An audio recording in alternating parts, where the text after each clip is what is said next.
I'm Forrest Saunders, standing outside the state capitol here in Tallahassee. It sounds like Republicans are going to try again to repeal those post-Parkland reforms that would lower the purchase age of firearms in the Sunshine State from 21 to 18. And they've got a big-name supporter backing the idea. The law is pretty simple. It's just going to be a little bit of a bigger bullet. Florida says you've got to be 21 to buy a firearm here. But ahead of the next regular session starting in January, high-ranking Republicans seem ready, again, to push for a return to 18.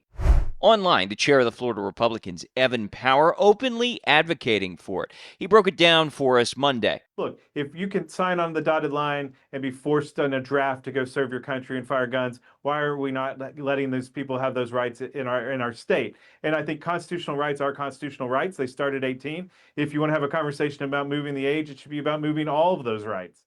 Power is getting backup from the new Lieutenant Governor, Jay Collins, on social media and in person.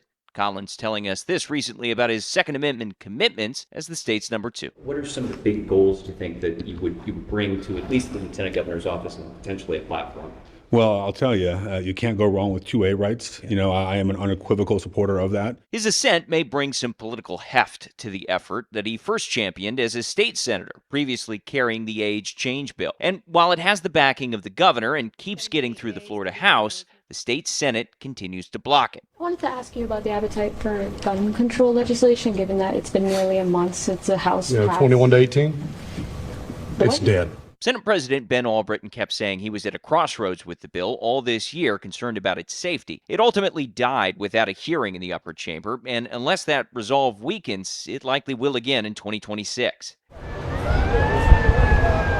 Complicating matters for supporters, that April shooting at Florida State University, which killed 2 and injured several others. The alleged shooter, a 20-year-old, prompted a response from FSU students who marched on the state capitol. Hey, hey!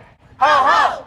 Gun violence has got to go! Urging lawmakers not to move forward with the age change. Democrats saying they're committed to fighting it, calling the effort extremist legislation. We're facing a crisis of affordability. Nearly 40% of our children are on Medicaid. We have some real issues that we must get down to business and address those. And I hope that can become the focus of our legislative session going forward. Dems lack the votes to stop the bill, though with Republican holdouts, they could build a coalition. It just depends on whether having Collins as number 2 is enough to make progress after years of stagnation.